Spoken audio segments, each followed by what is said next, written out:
Visit visa के हामिल मुसाफिरों के बैरून मुल्क रवानगी के लिए एक ही एयरलाइन का रिटर्न टिकट लाजमी करार। FIA सिविल एविएशन अथॉरिटी ने तमाम मुल्की और गैर मुल्की एयरलाइंस को मुरासले अरसाल कर दिए। बैंकॉक, मलेशिया, दुबई जाने वाले मुसाफिरों के लिए हिदायत पर खुसूसी तौर पर अमल दरामद लाजमी करार। मुलाजमत समेत दूसरे ममालिक में स्लिप होने के लिए एयरलाइन का दो तरफा टिकट नहीं खरीदा जाता तो डिपोर्ट होने पर ऐसे मुसाफिरों से अखराजात वसूली में भी मुश्किलात का सामना करना पड़ता है।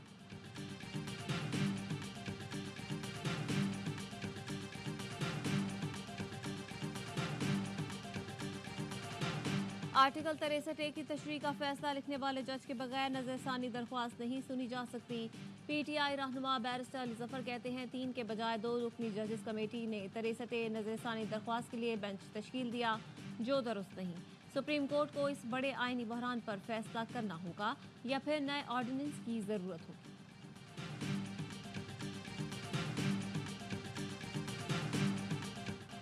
आईनी तरामीम पर कुछ भी कहना कबल अज़ वक्त होगा।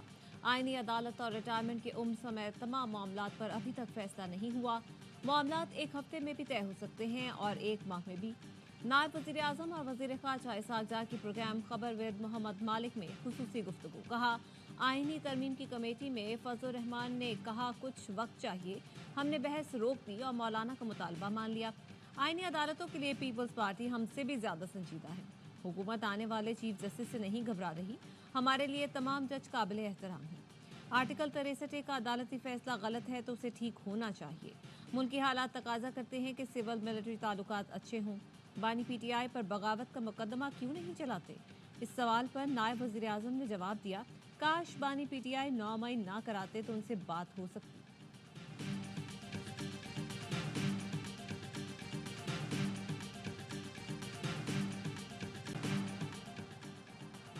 इस्लामाबाद जलसे में तकरीरों पर हुकूमत का एक्शन। PTI रहनुमाओं के खिलाफ बगावत का मुकदमा दर्ज करने का फैसला। तकरीरों के बाद बनाए गए मुकदमात में नामजद लोगों के खिलाफ कार्रवाई होगी। ज़ाब्ता फौजदारी के सेक्शन 196 के तहत हुकूमत दरख्वास्त जमा कराएगी। इस सेक्शन के मुकदमात नाकाबिले जमानत होते हैं। गिरफ्तारी के लिए पुलिस को वारंट की भी जरूरत नहीं होती। वजारत कानून और वफाकी प्रोसिक्यूटर जनरल ने फैसले की तस्दीक कर दी। वफाकी काबीना से मामले की बाज़ाब्ता मंजूरी के लिए दरख्वास्त भी कर दी गई। थाना संजानी के मुकदमे में वज़ीर आला KP अली अमीन गंडापुर, अपोजिशन लीडर उमर अयूब, खालिद खुर्शीद, शेख वकास अकरम, शुएब शाहीन, शेर अफसन मरवत, आमिर डोगर समेत 50 से 60 अफराद नामजद हैं।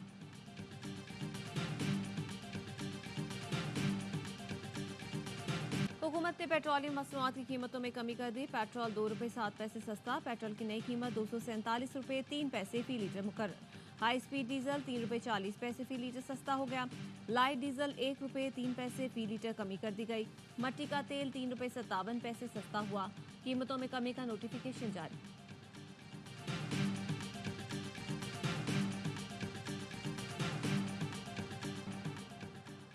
FBI ने इनकम टैक्स रिटर्न जमा कराने की तारीख में 14 दिन की तौसीक कर दी। इनकम टैक्स गोशवारे 14 अक्टूबर तक जमा करवाए जा सकते हैं। फेडरल बोर्ड ऑफ रेवेन्यू का नोटिफिकेशन जारी। फैसला चेयरमैन FBI की ज़ेर सदारत खुसूसी इजलास में किया गया।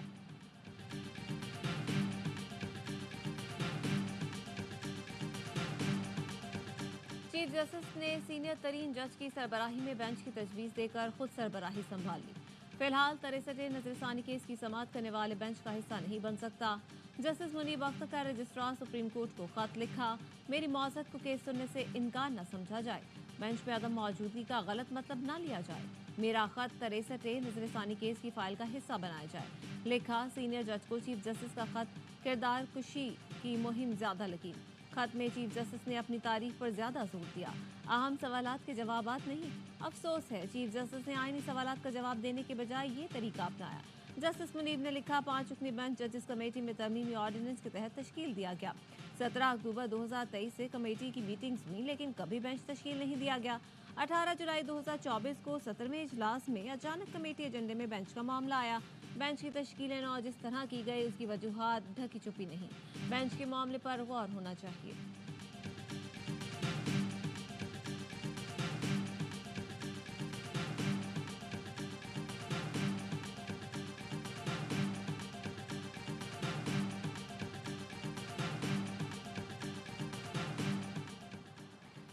चीफ जस्टिस ने प्रैक्टिस एंड प्रोसीजर कमेटी का इजलास आज सुबह तलब कर लिया। चीफ जस्टिस ने जस्टिस मुनीब का रजिस्ट्रार को खत अदालत में पढ़कर सुनाया, जिसमें कहा गया है कि खत को नजरसानी केस के रिकॉर्ड का हिस्सा बनाया जाए। चीफ जस्टिस काजी फायज ईसा ने खत को रिकॉर्ड का हिस्सा बनाने से इनकार किया। रिमार्क्स दिए, ऐसे खत को अदालती रिकॉर्ड का हिस्सा बनाने की रिवायत नहीं है। किसी जज पर किसी मुकदमे की समाअत के लिए जोर नहीं दिया जा सकता। जस्टिस मुनीब अख्तर कहते हैं कि उनके खत को समाअत से मुआजरत न समझा जाए। बेंच से अलग होना हो तो अदालत में आकर बताया जाता है। कोशिश करेंगे जस्टिस मुनीब अख्तर बेंच में शामिल हो। वो राजी ना हुए तो आज नया बेंच समाअत करेगा। बैरिस्टर अली जफर ने भी बेंच की तश्कील पर एतराज किया। गुज़श्ता रोज की समाअत का तहरीरी हुक्मनामा जारी। रजिस्ट्रार को हुक्मनामे की कॉपी जस्टिस मुनीब अख्तर के सामने रखने की हिदायत। रजिस्ट्रार जस्टिस मुनीब से बेंच का हिस्सा बनने की दरख्वास्त करें। इनकार करें तो जजेस कमेटी नया जज बेंच में शामिल करेगी। सदारती रेफरेंस का अक्सरियती फैसला जस्टिस मुनीब अख्तर ने तहरीर किया था।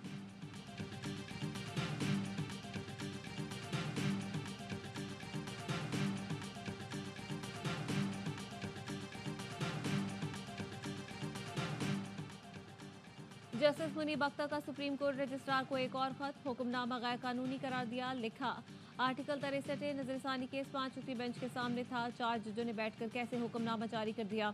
4 रुकनी बेंच 63 का नजरसानी केस नहीं सुन सकता। समाअत का हुक्मनामा मुझे भेजा गया। हुक्मनामे में मेरा नाम लिखा है, आगे दस्तखत नहीं। चारों जजेस काबिल एहतराम हैं, मगर समाअत कानून और रूल्स के मुताबिक नहीं। 63 की तशरीह नजरसानी केस के हुक्मनामे की कोई हैसियत नहीं। हुक्मनामे पर एहतजाज रिकॉर्ड कराना चाहता हूँ। गुज़श्ता रोज की समाअत का हुक्मनामा जुडिशल ऑर्डर नहीं।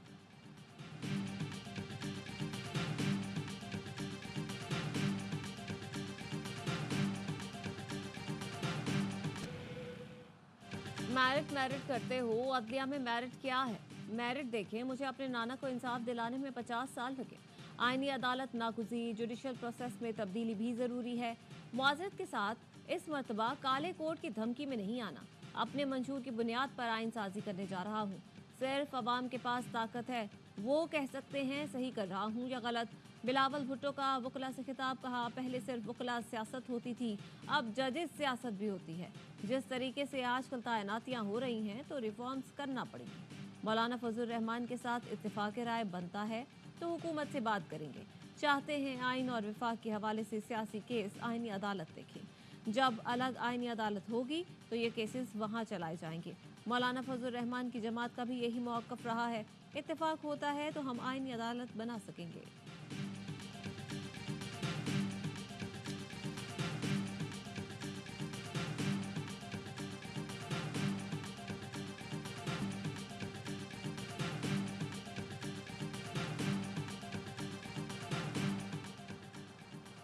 'वज़ीर-ए-आज़म शहबाज शरीफ ने लंदन से वतन वापसी के लिए उड़ान भर ली। वज़ीर-ए-आज़म का तैयारा लॉटन एयरपोर्ट से पाकिस्तान के लिए रवाना हुआ।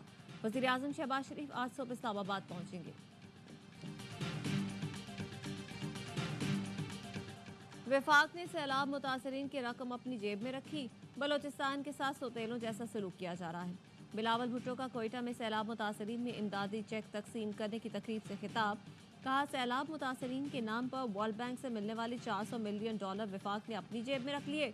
अगली बार ऐसा ना हो, सैलाब आए, कोई वजीर खारजा और वजीर आजम जाए तो माजी का रिकॉर्ड देखा जाए। ये रवैया रहा तो कोई हमें इमदाद नहीं देगा। वो मुझसे पूछेंगे कि क्या आपने अपना वादा पूरा किया। माजरत के साथ कहता हूँ, हमारा माजी का रिकॉर्ड इतना अच्छा नहीं रहा। सूबाई और वफाकी हुकूमत सैलाब मुतासरीन के मसाइल को संजीदा लें। ये पैसा फौरी सैलाब मुतासरीन को पहुँचाएं।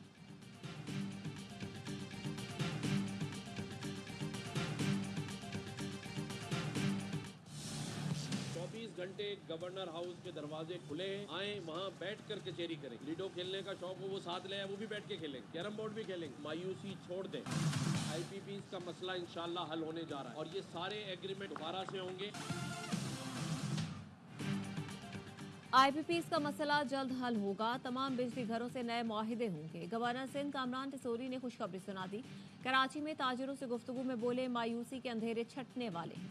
कामरान टिसोरी ने ताजिरों को गवर्नर हाउस आने की दावत दे दी। कहा, कचहरी लगाएंगे, लूडो और कैरम भी खेलेंगे।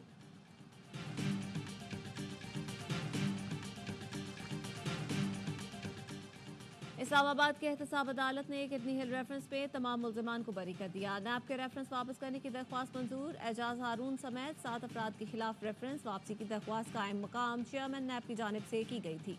दरख्वास्त में कहा गया मुबैना मामले से हुकूमत को एक पैसे का भी नुकसान नहीं हुआ। सलीम मानवीवाला का इस मामले से कोई ताल्लुक नहीं। जमीन को अभी तक किसी और मकसद के लिए इस्तेमाल नहीं किया जा रहा। एग्जीक्यूटिव बोर्ड ने मुतफ़िका तौर पर रेफरेंस वापस लेने की सिफारिश की। मुअज़्ज़ज़ अदालत के सामने तेरे इल्तिवा रेफरेंस बिला जवाज़ है। तमाम 7 अफराद को नैब कानून के मुताबिक बरी किया जाए।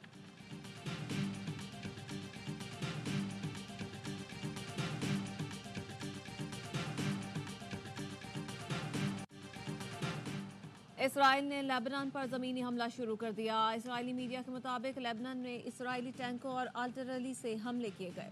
रात गए बैरूत एयरपोर्ट के करीब धमाकों की आवाज़ें सुनी गई।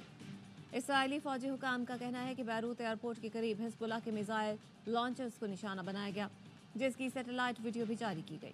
गैर मुल्की खबर एजेंसी के मुताबिक इसराइल लेबनान के अंदर महदूद पैमाने पर टारगेटेड कार्रवाई कर सकता है।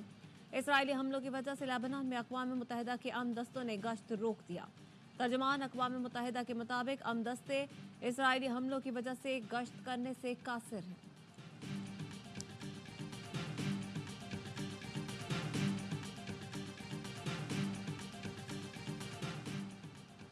तुर्क सदर ने अक़वाम मुत्तहिदा से इसराइल को रोकने के लिए ताकत के इस्तेमाल का मुतालबा कर दिया।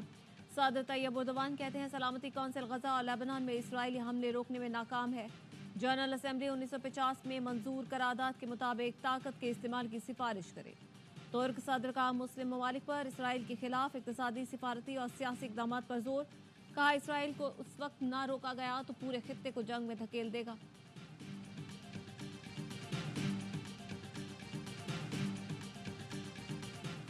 अमरीकी वज़ीर ख़ारजा टॉनी ब्लिंकन की भारतीय वज़ीर ख़ारजा जयशंकर से मुलाकात आज होगी। सिख फॉर जस्टिस के गुरपतवंत सिंह पन्नू ने अमरीकी वज़ीर ख़ारजा को खत लिख दिया। लिखा, मेरे कत्ल की साजिश पर भारतीय शहरी पर फर्द जुर्मायत हो चुकी है। मोदी हुकूमत को कहा जाए वो अमरीकी शहरियों को धमकियां देने और खामोश करने की कोशिश न करे। मोदी उनके किराए के कातिल और साजिश में मुलव्वस किसी भी शख्स की तहकीकात करे। मुझे कत्ल किया गया तो भारतीय वज़ीर आज़म मोदी मेरी मौत के जिम्मेदार हूँ।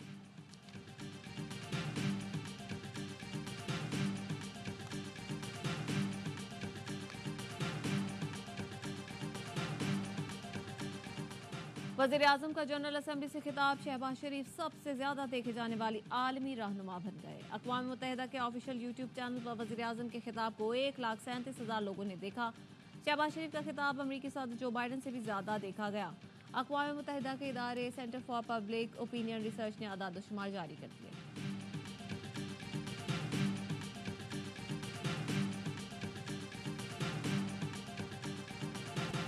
केपी असेंबली में जनूबी वज़ीरिस्तान का नाम जिला महसूद रखने की करारदाद मुतफ़िका तौर पर मंजूर। जनूबी वज़ीरिस्तान का नाम महसूद कबीले के नाम पर बदला जाएगा। असेंबली ओवरसीज पाकिस्तानियों के ब्लॉक शनाख्ती कार्ड फौरी जारी करने की करारदाद भी मंजूर कर ली गई।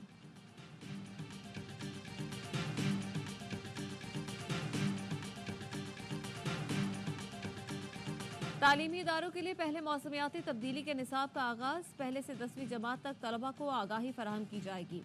टीचर्स रिसोर्स सेंटर ने अमरीकी ताउन से आगाही प्रोग्राम का एहतमाम किया। अमरीकी सिफारतखाने की पब्लिक डिप्लोमेसी काउंसलर लीज एस्वेनास्की कहती हैं कि मौसमियाती बहरान से निमटने में तालीम का अहम किरदार है। तलबा को आगाही हकीकी तब्दीली का आगाज है।